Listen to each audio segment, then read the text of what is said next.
familia de dinero. We're gonna make some money. Oh yes we are. Money.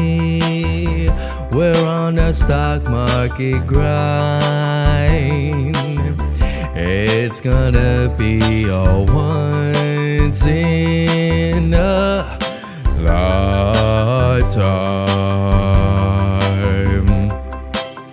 Alright. ¿Qué pasa, familia de dinero? I'm your host, Hacho, a truck driver on a detour towards wealth, and I hope that you join us on the journey. And I want to say a huge thank you to all of you, familia de dinero, for making it possible to hit 700 subscribers. Round of applause to you. And if you're new to the channel, I ask nothing from you. Hopefully that you sit back, relax, and enjoy the video and get the information that you need in order to make a good investment. Hopefully that is the plan here. And on top of that, I definitely want to say I am not a financial advisor, nor am I a crystal ball, and you will lose money in the stock market. This is not financial advice. Without further ado, my daughter has something for you. Thank you for watching, and subscribe our video and like. Let's go ahead and dive into IONQ's stock chart. Okay, so let's briefly go over the one day because it was quite impressive. If you guys saw, it's kind of like a little bit of a flat line, of course, prior to market open. It actually did a significant dip right here at 9:45. Then all of a sudden it rebounded, started gaining momentum. We did have a few doji candles, but then all of a sudden it stayed at up. And that's the most impressive part all throughout the very short day of the market. Now, I'll give you guys my opinions, of course, at the end. We're going to read some of the articles that has been coming out about IONQ, but it did go all the way up to the $45.37 level. But then it maintained its $44, I guess, nice support level. Now, what exactly happened? A Forbes article that was released today with IONQ. And the main part about it, excuse me, Miley Cyrus, is notably there has been some advancement lately with Google's Willow chip and Amazon's Quantum embark in the quantum space. This has fueled the rally in quantum stocks at large, including IONQ stock. Furthermore, a $2.7 billion government funding for quantum computing has boded well for these stocks. Now, when it comes down to the clear signal as to why this stock, IONQ, went from its lows of around $40 all the way to $45 is there. Other than that information, that's all I could find. That's the main catalyst, that everybody is feeling bullish about quantum because Google's looking into it, Amazon's looking into it. Okay.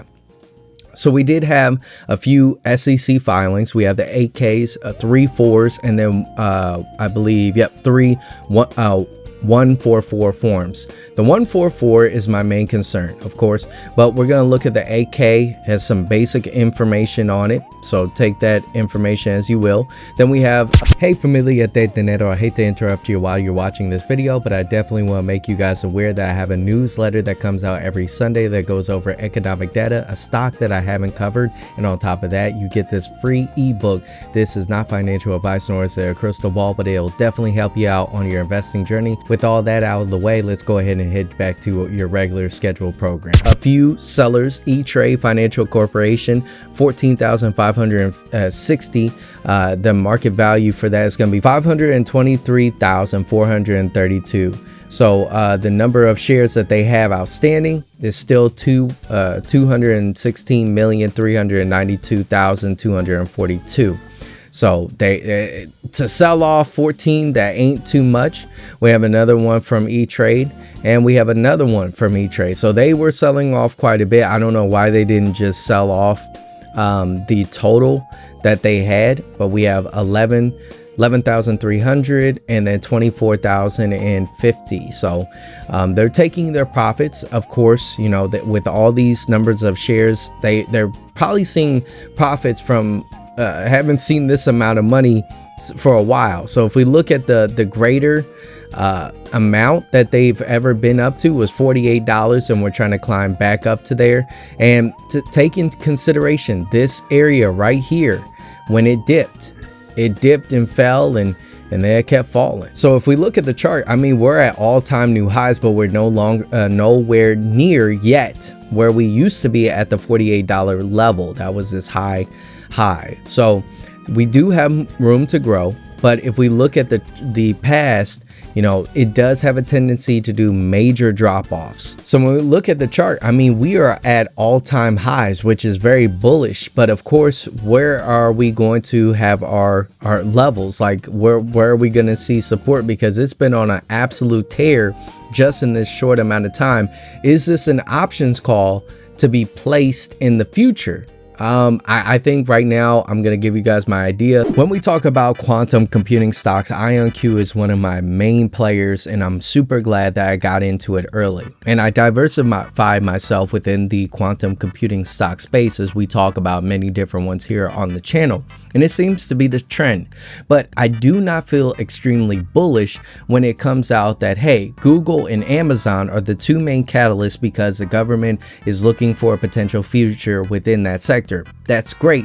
I'm not going to deny it, but I need news from the company itself in order for me to rationalize why we did a jump from $40 to $45. Then we found support at $44 for the very brief moment. Now, if I had to say, am I bullish to place options call right now? No. That's not financial advice. I'm not a financial advisor. That is where I just kind of feel, you know, and that's my feeling. Now, do I see a potential of $50? We already touched 48, so we're trying to retouch back up there. I could potentially see it getting or reaching $48, possibly January, end of January, possibly the beginning of February, retesting that level. But if we see a little bit of a cutback, $38, it seems like it to be the support level that I've been seeing. After that, 35, then 32, 30. So I mean, if it ever falls, but the stock itself is doing fantastic. The company itself is doing fantastic. So I mean, we went over a couple of things when it comes down to IONQ, and I'm very much bullish overall. But when I look at the short term, if you're a short-term trader, I would be very weary, because again, we went up to 48, got smacked down heavily. So if you're an options trader, I would look for the levels around $40, 39, 38. Those are the levels. And then I probably do place a contract there, let it ride on back up if it's possible. And if it were me, again, if I wanted to put a put, I mean, I would be weary too. I would be very weary too, because it could be that we come back on Thursday. It's an absolute explosion within the stock. So thank you guys so much for watching. I appreciate each and every one of you, and I will catch all of you, familia de dinero, in the next one. Adios.